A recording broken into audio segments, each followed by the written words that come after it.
ایک مرتبہ حضرت عمر بن عبدالعزیز رحمۃ اللہ علیہ خلیفہ سلیمان بن عبد الملک کے ساتھ کسی سفر کے لیے روانہ ہوئے۔ پہلے دور میں اونٹ اور گھوڑوں وغیرہ پر سفر ہوتا تھا اور خادموں کے ذریعے خیمے اور ضرورت کا سامان پہلے سے منزل پر پہنچا دیا جاتا تھا تاکہ وہاں پہنچنے تک خیمے تیار ہوں۔ چنانچہ خلیفہ سلیمان بن عبد الملک اور دیگر لوگوں نے اپنے خیمے آگے بھجوا دیے، مگر حضرت عمر بن عبدالعزیز رحمۃ اللہ علیہ نے اپنا سامان اور خیمہ پہلے سے آگے نہ بھجوایا۔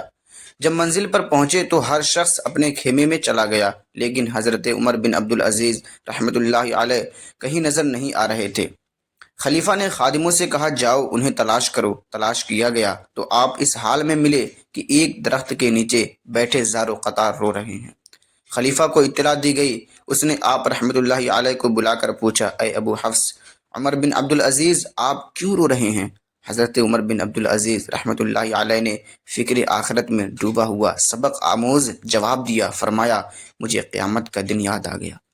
دیکھیے، آپ سب نے خیمے پہلے سے بھیجے تھے، آپ آتے ہی اپنے اپنے خیمے میں چلے گئے، مگر میں نے گھر سے کوئی چیز آگے نہیں بھیجی تھی، اس لیے مجھے یہاں کچھ نہیں ملا۔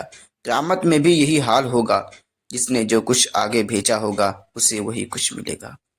اے عاشقان رسول، واقعی حقیقت یہی ہے کہ دنیا ہمارا مستقل ٹھکانہ نہیں، دنیا آخرت کی کھیتی ہے۔ یہاں ہم جو بوئیں گے وہی آخرت میں کاٹیں گے۔ عنقریب وہ وقت بس آنے ہی والا ہے جب حضرت اسرائیل علیہ السلام تشریف لائیں گے۔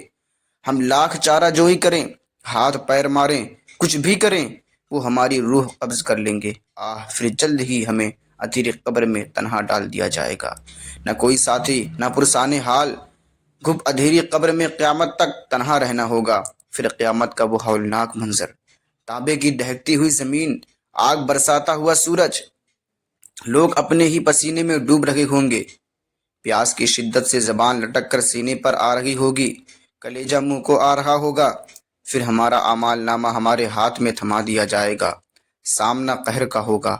اس وقت سب کی ادھرا سامنے آ جائے گا۔ اے عاشقان رسول، ذرا تصور تو بادھیے، اس وقت اعمال نامہ نیکیوں سے خالی دیکھ کر کتنی حسرت ہوگی۔ رہ رہ کر خیال آ رہا ہوگا، ہائے ہائے، میں نے تو زندگی کھیلوں میں گزار دی، آخرت کے لیے تو کچھ جمع ہی نہ کیا۔ مجھے فکر تھی تو مال کمانے کی، نیکیاں کمانے کی تو فرصت ہی نہ ملی۔ مجھے کاریں خریدنے، کوٹھیاں بنانے کی تو فکر تھی، جنت میں محل بنوانے کی تو کبھی فکر ہی نہ کی۔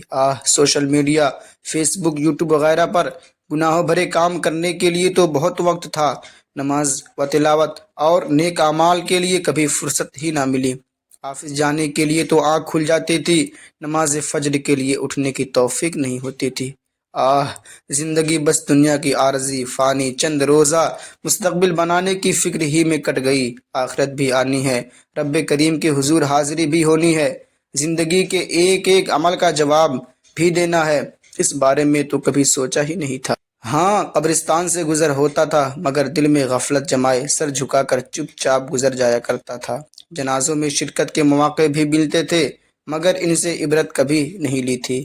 گلی محلے میں اپنے دوست احباب، عزیز رشتہ داروں، بلکہ اپنے گھر سے بھی جنازے اٹھتے دیکھا تھا، مگر میں نے بھی مرنا ہے، اس کا تو کبھی خیال ہی نہیں آیا تھا۔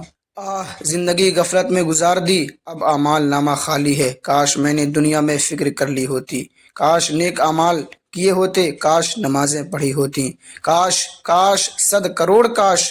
سنیے قرآن کریم کیا کہہ رہا ہے، یا لیتنی قدمت لحیاتی، ہائے کسی طرح میں نے جیتے جینے کی آگے بھیجی ہوتی۔ پیارے اسلامی بھائیوں، ذرا سوچئے تو صحیح، روز قیامت اگر ایسا ہو گیا تو کیا بنے گا؟ ابھی وقت ہے، آج آخرت کی فکر کر لیں، آج قبر جگمگانے کی فکر کر لیں۔ قبر میں، حشر میں، پلصراط پر کامیابی پانے کے لیے اللہ پاک کے حضور جھک جائیں، رو رو کر توبہ کر لیں، گناہ چھوڑ کر اللہ پاک کی رضا والے کام کرنے میں مصروف ہو جائیں۔